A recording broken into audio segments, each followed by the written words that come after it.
আজ আমরা কথা বলবো জেন অস্টিনের সেই বিখ্যাত উপন্যাস প্রাইড অ্যান্ড প্রেজুডিস নিয়ে। চলুন একসাথে ডুব দিই প্রেম, অহংকার আর নানান ভুল বোঝাবুঝির এক অসাধারণ গল্পে। গল্পটা শুরু করার আগে একটা প্রশ্ন নিয়ে ভাবা যাক, কেমন ভালোবাসা কি আসলেই সামাজিক স্ট্যাটাস বা টাকা পয়সা দেখে হয়, নাকি দুটো মনের মিলটাই সব? ব্যাপারটা ইন্টারেস্টিং, তাই না?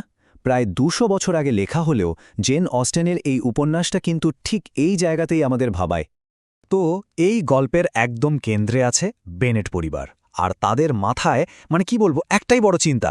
চলুন তো দেখি কি এমন চিন্তা ছিল যা তাদের রাতের ঘুম কেড়ে নিয়েছিল।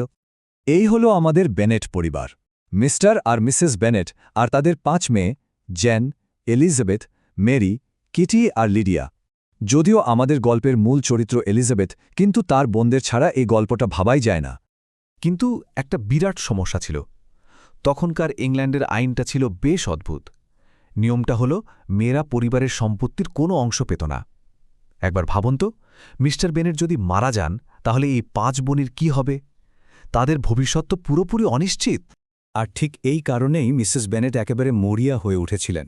তার জীবনের একটাই মিশন ছিল, যেই করে হোক মেয়েদের বিয়ে দিতে হবে, তাও আবার বড়লোক দেখে। কারণটা সহজ, সেই সময় বিয়েটা শুধু ভালোবাসার ব্যাপার ছিল না, এটা ছিল মেয়েদের অর্থনৈতিক আর সামাজিক সুরক্ষার একমাত্র রাস্তা। আর ঠিক এমনই এক সময়ে গল্পে এন্ট্রি নিলেন দুজন মানুষ, যারা এসে পুরো দৃশ্যপটটাই বদলে দিলেন। আর এখান থেকেই কিন্তু শুরু হলো সেই অহংকার আর ভুল বোঝাবুঝির জটিল খেলাটা, যা এই পুরো উপন্যাসের আসল মজা। তো বেনেটদের পাড়ায় এলেন ২ পয়সাওয়ালা ব্যাচলার। একজন হলেন মিস্টার বিংলে, বেশ হাসিখুশি আর মিশকে টাইপের। আর অন্যজন ঠিক তার উল্টো, একটু গম্ভীর আর বেশ অহংকারী স্বভাবের মিস্টার ডার্সি। এখানেই কিন্তু ব্যাপারটা দারুণ। একদিকে দেখুন, জেন আর বিংলের মধ্যে হল লাভ অ্যাট ফার্স্ট সাইট, মানে প্রথম দেখাতেই প্রেম।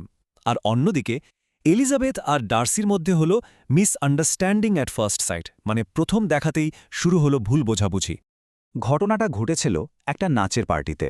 সেখানে ডার্সি এলিজাবেথকে নিয়ে বেশ অপমানজনক একটা কথা বলে বসেন। আর কপাল খারাপ, কথাটা এলিজাবেথ শুনেও ফেলে। ব্যাস, ওই এক কথাতেই ডার্সির ওপর তার মনে একটা ভীষণ রাগ তৈরি হয়ে গেল। উপন্যাসের নামের প্রথম শব্দটা কি? প্রাইড, মানে অহংকার। আর এই শব্দটা যেন মিস্টার ডার্সির জন্যই বানানো হয়েছে। নিজের টাকা পয়সা আর উঁচু বংশ নিয়ে তার এমন দেমাগ ছিল যে সেটা তার সব কথা আর কাজেই ফুটে উঠত। আর নামের দ্বিতীয় অংশটা হলো প্রেজুডিস, মানে ভুল ধারণা। এই জিনিসটা জেকে বসেছিল এলিজাবেথের মনে। ডার্সির ওই একটা কথার ওপর ভিত্তি করেই সে লোকটা সম্পর্কে একটা পাকা ধারণা তৈরি করে নিল। আসল মানুষটাকে চেনার আর কোনো চেষ্টাই করল না। আর এলিজাবেথের এই ভুল ধারণাটা কিন্তু সময়ের সাথে সাথে আরও বাড়তে থাকল। এর পেছনে অবশ্য কয়েকটা কারণও ছিল। চলুন গল্পের সেই টার্নিং পয়েন্টগুলো একবার দেখে আসি, কি হয়েছিল আসলে। এই ৩টে ঘটনা এলিজাবেথ আর ডার্সির সম্পর্কটাকে একদম খাদের কিনারে নিয়ে যায়। প্রথমে মিস্টার উইকহ্যামের বানানো গল্প, তারপর ডার্সির সেই অহংকারী বিয়ের প্রস্তাব, আর শেষে এলিজাবেথের মুখের উপর না বলে দেওয়া। এখানে গল্পে এলেন মিস্টার উইকাম, বেশ দেখতে শুনতে ভালো একজন সোলজার। সে এলিজাবেথকে এমনভাবে ডার্সির নামে মিথ্যে কথা বলল যেন ডার্সি একটা ভিলেন, আর এলিজাবেথও তার কথা বিশ্বাস করে ডার্সিকে রীতিমতো ঘৃণা করতে শুরু করল। এর মধ্যেই ডার্সি আবার এলিজাবেথকে বিয়ের প্রস্তাব দিয়ে বসল, কিন্তু তার বলার ধরনটা ছিল ভীষণ অপমানজনক, পুরোটাই অহংকারে ভরা। তার কথা শুনে মনে হচ্ছিল, দেখো তোমার ফ্যামিলির স্ট্যাটাস ভালো না, তাও আমি তোমাকে বিয়ে করতে চাইছি, ব্যাপারটা এমন। তো বুঝতেই পারছেন, এলিজাবেথ সাথে সাথে প্রস্তাবটা ফিরিয়ে দেয়।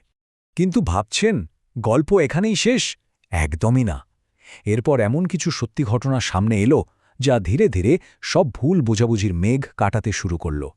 এলিজাবেথ না করে দেবার পর ডার্সি তাকে একটা লম্বা চিঠি লেখে, আর সেই চিঠিতে সে সব খুলে বলে উইকহ্যাম আসলে কেমন লোক, আর তার নামে যা যা বলা হয়েছে তার আসল সত্যিটা কি। ওই চিঠিটা পড়ার পর এলিজাবেথের মনে প্রথমবার ধাক্কা লাগল। তার মনে হলো, আচ্ছা, আমি কি মানুষটাকে চিনতে পুরোটাই ভুল করলাম? আর ঠিক এই সময়েই বেনেট পরিবারে একটা বড় কেলেঙ্কারি ঘটে গেল। তাদের সবচেয়ে ছোট মেয়ে লিডিয়া ওই ধান্দাবাজ উইকহ্যামের সাথে পালিয়ে গেল।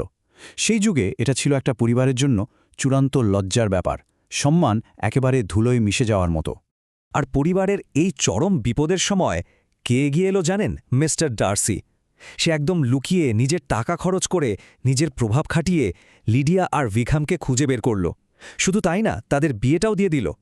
বেনেট পরিবারের যে সম্মানটা ডুবতে বসেছিল সেটা একাই বাঁচিয়ে দিল ডার্সি। ডার্সির এই কাজটা এলিজাবেথের চোখ খুলে দিল। সে বুঝতে পারল আসল ডার্সি মানুষটা আসলে কেমন।